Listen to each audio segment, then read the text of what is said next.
Hey guys, welcome to Celia's Playlists. I am here today with David Baldwin. He's one of the guitar players and singers from the Gumbies, and I am so excited to be here with you today, David. How's it going? Hey, so good to see you. Thanks for Hi, having me. I'm excited to have you. It's not like we were talking before we hopped on here. Not at all. This is the first time I've ever heard your voice. It's a cold open, as we call it. I know, right? So, Yeah. David, tell me a little bit about your background and about the Gumbies as a band. Yeah. So the Gumbies are myself and my writing partner, James Thompson, who lives in Colorado. I actually live in Raleigh, North Carolina. We were in a band back in 1980, believe it or not, that was called Jet. Not that Jet, but it was called Jet. And were on the road doing the whole thing. The band broke up because one of the guys wanted to go to music school. Just as happens, the band broke up. So my friend James and I said, why don't we start a three-piece called the Gumbies? And this is in probably 1981. And we ended up not doing it. I ended up leaving and going to school. And then I ended up getting into advertising and playing music on the side the whole time, and was part of the early Austin scene, what I would call early Austin scene, early 80s anyway.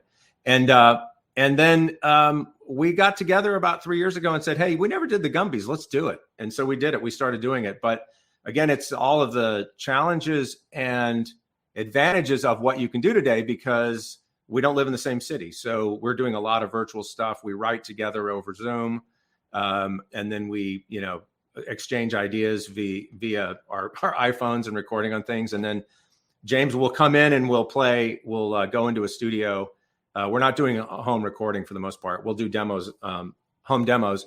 And then James comes in, we do all of his parts. And then when he leaves, I do all of my parts. And then we put the music out. So I just uploaded a song right before this call. So that comes out on March 8th. So That's really cool. I feel like that's a different approach to music that you kind of have to work around because you guys aren't exactly in the same place. I feel like a lot of people, collaborate by jamming or collaborate by writing together. Yeah. How does that affect your process? That is the best question, because we both miss that a lot. And that's something you can kind of do it on Zoom. But what we have found is that I'll throw together just like a really quick demo on literally a quick time of me singing it, and I send it to him, and then he kind of adds his stuff and sends me a recording back. He tends to get into a DAW and do more finished stuff than I do, and then I'll come in and go, I think it needs a bridge or something, and so we'll kind of do it that way. But it's really, we've sat down together in the same room and written twice in 3 years. Most of it is exchanging ideas virtually, which is also, I will say there's a remove to that is freeing as well, because you don't have that. What's missing is the kind of kinetic energy of it. What's also there's a more relaxed collaboration where you get to process something versus just reacting to it, And so I'll hear something and 3 days later go, you know what, I think that needs.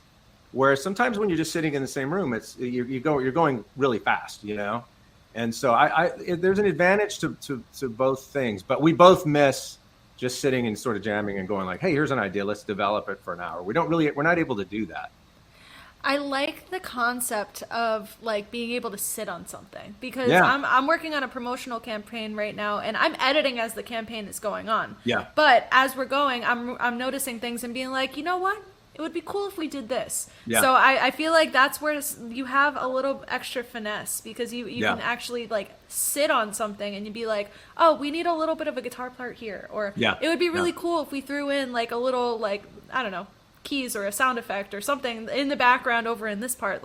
It allows you to have a different kind of creativity in a way. Yeah, that's a really good point. And I also think there's always that tension between what you're talking about and something getting overcooked, right?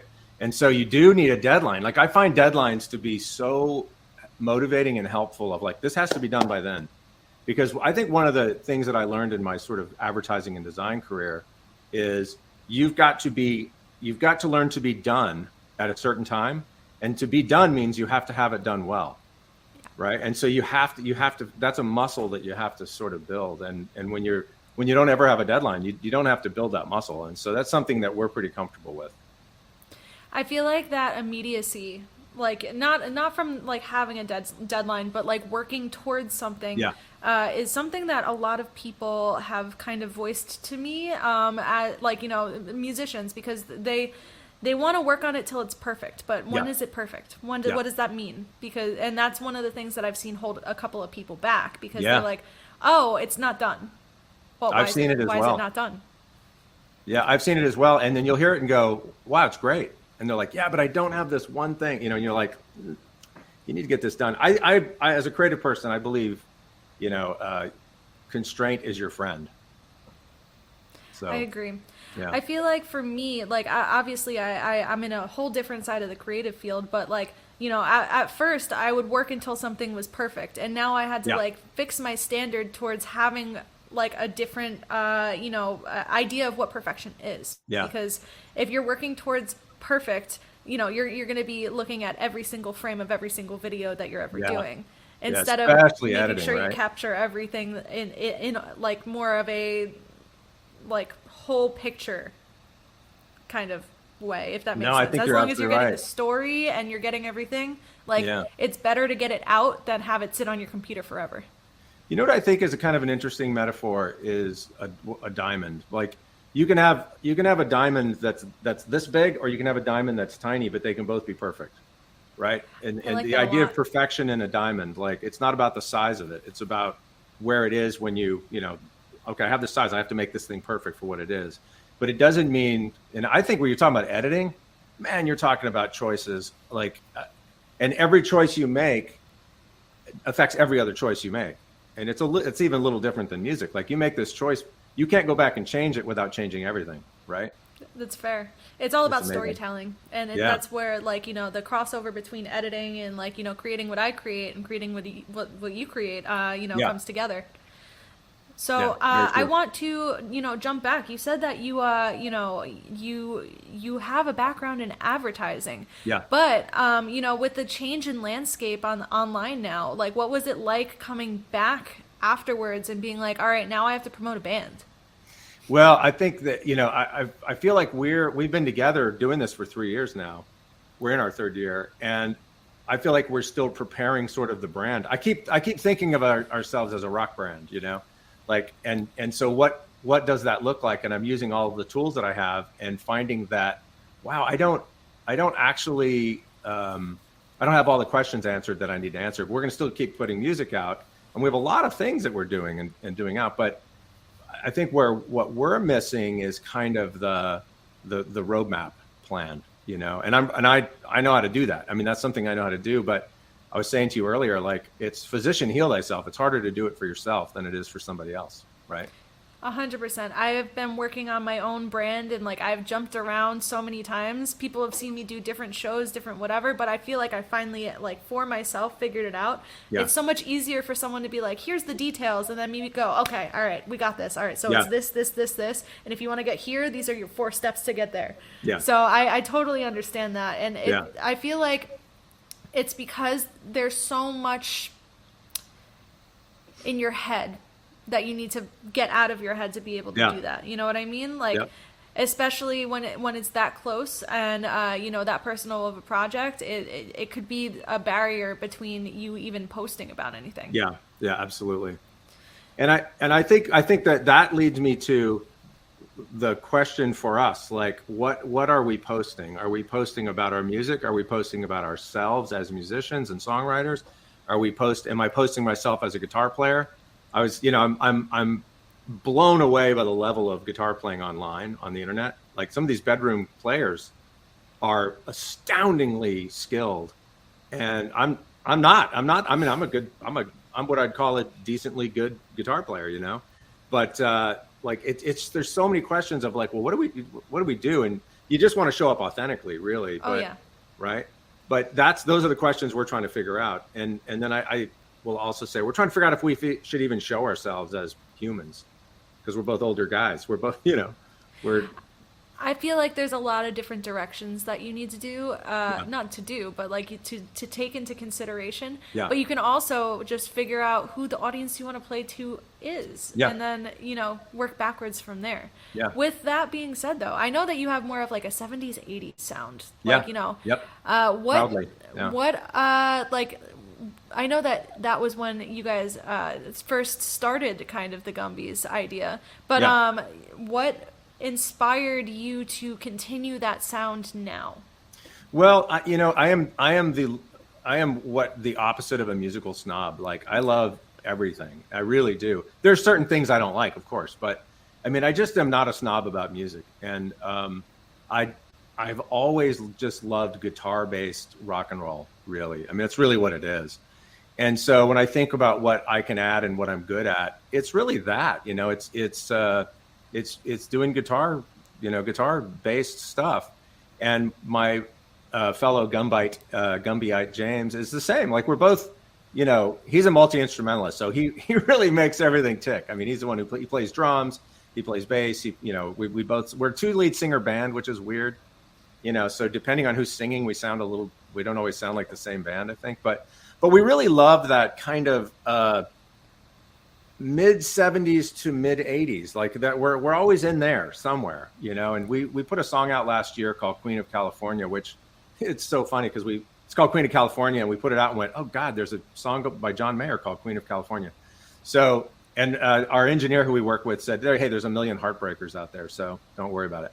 But it's kind of like almost like a country rock song. It almost sounds like it's a LA 1977 kind of country thing. So, and then sometimes we're a little more almost like on the kind of leaning into punk or into Cheap Trick. There's a lot of colors to what we're doing, but it's very specifically like contained within an era, I like that you have the diversity in there because it allows you room to grow as an artist as well. Yeah.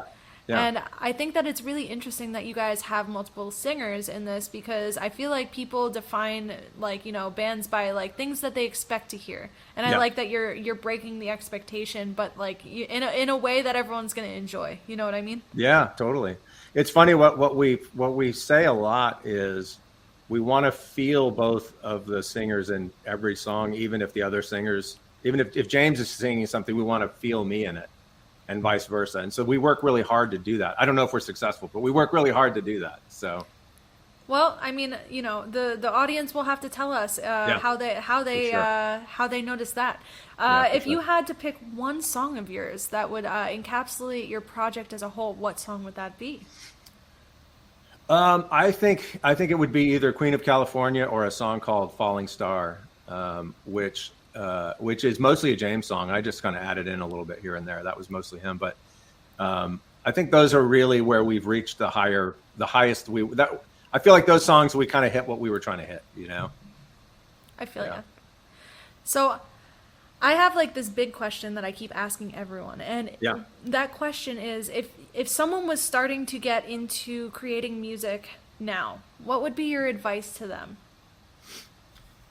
I think don't worry about the outcome so much as the process, and don't get hung up on don't get hung up on the sort of fame. I'm going to call it the word fame. I don't know what that means anymore, but the sort of my daughter is a songwriter in Los Angeles, and she's incredible. She's really good, and the stuff that she has to deal with compared to what I had to deal with when I was starting, which was put a band together, go out and play, try to get some renown through your shows and your recording and your, live performance.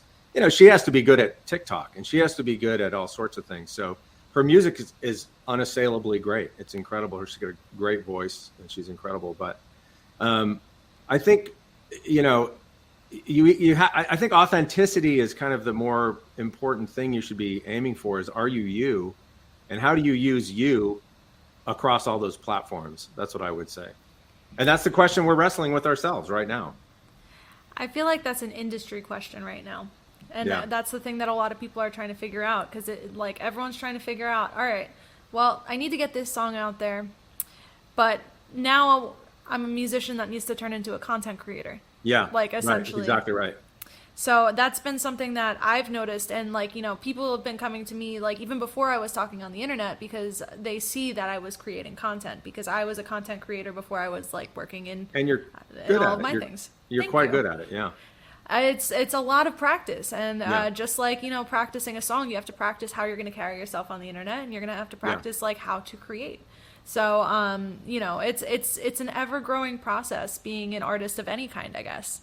Yeah. Well, it's interesting. The music's the easy part, I think, for what we're trying to figure out, right? The music is not we don't ever have questions about how we're going to do that. It's more like, okay, now what, you know?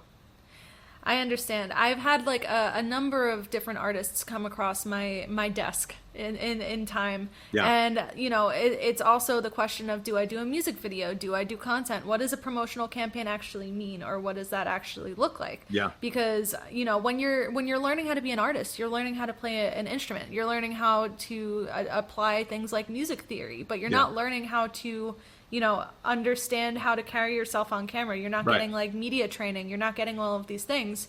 And, you know, it's becoming more evident because it's becoming more of a deterrent for local artists and independent artists to make that jump because of the content. Yeah. And I think it's really hard to make money as a younger artist. It's very difficult to make a living doing it, I think. So and I think it always has been. I just think it's worse now. Yeah, I have a number of friends that are doing it, and I respect the hell out of them for doing it. And, you know, I'm very proud of them. Yeah. But, you know, we're coming towards the end of the interview. Yeah. And, you know, David, where can people find your music, and where can they find you guys? Yeah, so we're on all the platforms, of course, but, you know, go to Spotify and type in the Gumbies. And if you, you know, type in Falling Star, the Gumbies, and you'll get to us, and you can click on our artists. But we're on everything. We're on Tidal. We're on all the places. So awesome. I had such a good time with you on this interview. I wish that, like, you know, I scheduled more times. These would be longer interviews. But I appreciate you taking the time to sit down with me today. And I will be back on the next interview. So it was great seeing the interview, people. You know, thank you. It was a real pleasure to be here. Thank you. Thank you so much, David. And I will be back on the next one. Bye, guys. Okay.